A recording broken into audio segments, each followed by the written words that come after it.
تلاميذ السنة الأولى إعدادي، السلام عليكم ورحمة الله تعالى وبركاته. في هذا الفيديو غنتناولو تصحيح ديال الفرض رقم 2 الدورة الثانية، واللي غنجمعو فيه المواضيع التالية: التيار الكهربائي المستمر، le courant électrique continu، l'intensité de courant، شدة التيار الكهربائي، la tension électrique، توتر كهربائي. L'exercice numéro 1, comme d'habitude, il a pour objectif de tester vos informations. Donc la première question répond par vrai ou faux aux affirmations suivantes. On symbolise le courant électrique continu par AC. La réponse: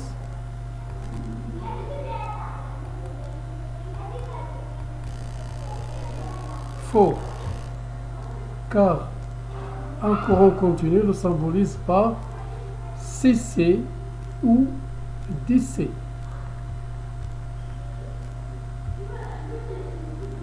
La deuxième affirmation: une diode non passante se comporte comme un interrupteur fermé.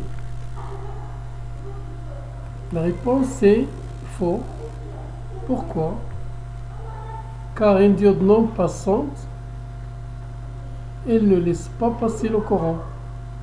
Donc, elle se comporte comme un interrupteur ouvert. Pour mesurer l'intensité de courant électrique, nous utilisons l'ampérimètre. La réponse: vrai. Le voltmètre se branche en dérivation avec le dipôle dont on veut mesurer la tension. La réponse: vrai. Donc, toujours dans le cadre de tester les informations, on va compléter ce tableau. Elle comporte les deux grandeurs physiques, l'intensité de courant et la tension électrique. On veut déterminer pour chacune de ces grandeurs le symbole, l'unité de mesure, le symbole de l'unité, l'appareil de mesure, le schéma de l'appareil, puis le type de montage de l'appareil. Pour l'intensité de courant, donc son symbole I, l'unité de mesure ampère, symbole A, l'appareil de mesurer l'intensité de courant, c'est l'ampérimètre. Voilà le schéma de l'ampérimètre. L'ampérimètre, il se branche toujours en série. Concernant la tension électrique, son symbole est U, l'unité de mesure le volt, son symbole c'est V, l'appareil de mesurer la tension électrique et le voltmètre. Et voilà le schéma de l'appareil. Cet appareil, elle se branche toujours en dérivation.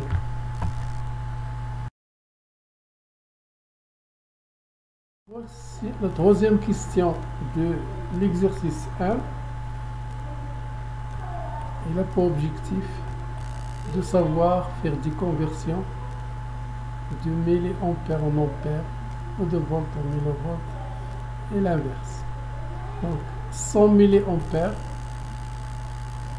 est égal à 0,1 ampère. On peut dresser un tableau de conversion comportant l'ampère et le milliampère. C'est exactement la même chose qu'on fait pour la conversion de grammes en milligrammes. Donc, concernant 0,09 volts, on veut la convertir en millivolts. c'est 9 millivolts. C'est exactement la même chose qu'on fait pour convertir, par exemple, le gramme en milligrammes, ou bien le mètre au millimètre. On peut déjà dresser le tableau et faire la conversion. Exercice 2, c'est un exercice d'application, il est sur 8 points. Donc on nous demande de représenter le sens de courant électrique dans le circuit.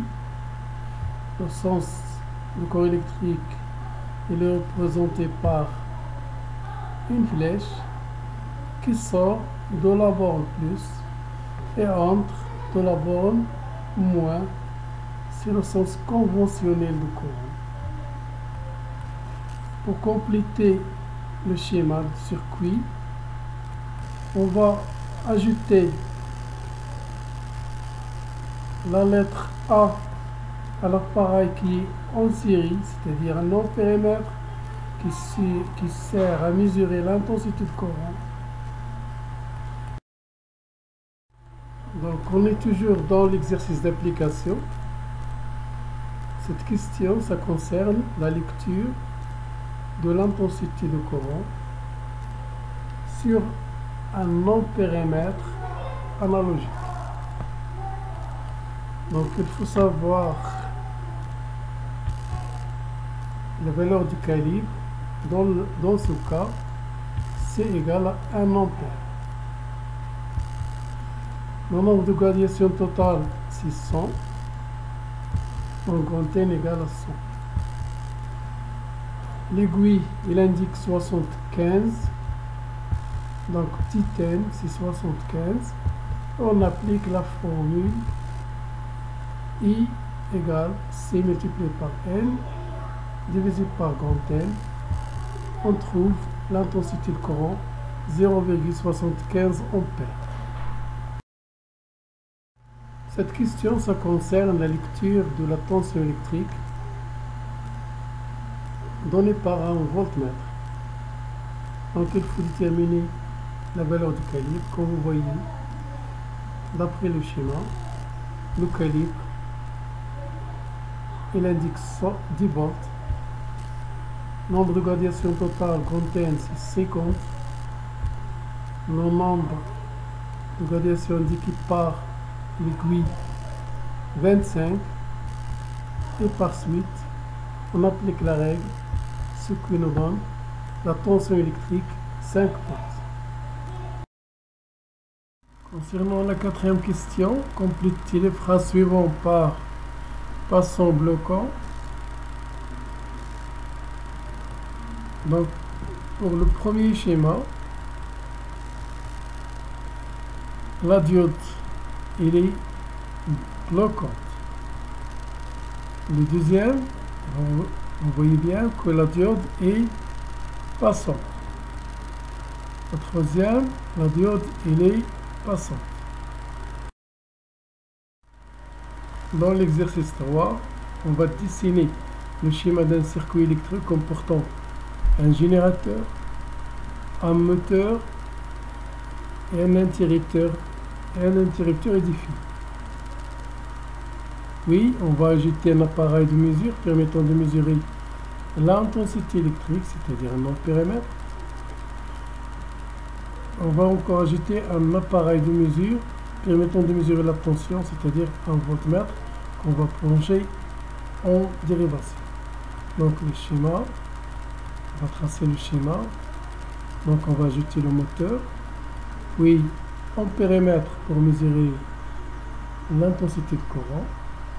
Puis on va ajouter un voltmètre en dérivation pour mesurer la tension électrique.